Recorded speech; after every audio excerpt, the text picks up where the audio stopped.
Hello and welcome to the third video in the Design Shot series. Today I'll be walking you through some basics and some advanced features of the text tool in Figma, but you can use these features in any of the design tools that you use, such as Photoshop, Illustrator, Adobe XD and Sketch. Alright. So the first property that we have is the font. When you type any text in it, you can adjust its properties on the right hand panel. Alright. So the first property that we have is the font. So I have chosen the Overpass Mono for now. I can choose from a variety of fonts that Figma has to offer, and all of these fonts are also, most of these fonts are available in these Google Fonts library.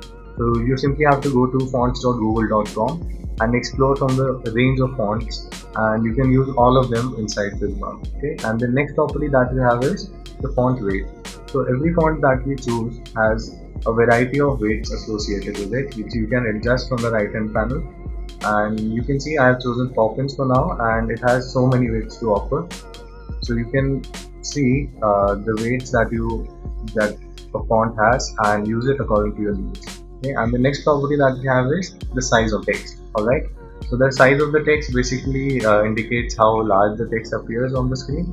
Right, so these are the basic properties of font, and now on to some advanced properties. Right, so whenever I type in any text, okay, so it has a bounding box around it, and it has a height and a width. So the width is indicated by how many characters I have inside it. So whenever I choose any text that I have written, it has a bounding box around it. So what this bounding box indicates is the width indicates how much text I have inside it, and the height indicates the line height of the text. So what the line height is basically, whenever you type in any line of text, the next line would start below that. So let me show you what it means. Let me move it up and let me type in more text. So as you can see that this text that I have typed in now starts from where this line ended, and it has the same line height as the text above. Okay, so this is what line height is, and you can adjust it in this panel. I have set it to 150% of my font size. You can also set it to an absolute value such as 70, and you can see that the line height has decreased to 70%. I can also delete the percentage sign and choose absolute line height. So it can be adjusted according to your needs. So the next property is character spacing. So what character spacing basically is the distance between individual letters of the text that we have written. So I have set it to 5% for now. I can also set it to 10%, and you can see that the individual spacing between characters increases. Alright, so, and the next property of the text tool is the alignment. So whenever we choose any alignment, it means that whenever we type in any text, it would start from that side. So I have set it to right for now, and if I start typing in, it would start from the right hand side. And if I change it to left, so it would start typing from left hand side. If I change it to center, it would start typing and increase outwards. Alright, equally in both the directions. And Figma also has the justify property, which is used in paragraphs mostly, which I'll show you in just a second. Okay, and the next property that we have is the paragraph spacing. So paragraph spacing is the additional spacing in a paragraph that we want from the line height. And the last property that we have associated with our text is the case. So I have set it to title case. I can also change it to uppercase. So whatever letters and words I type now would be in uppercase. Alright, and now let us demonstrate all these properties in this small paragraph that I have written. So let us adjust the size first. Let me set it to 50, right?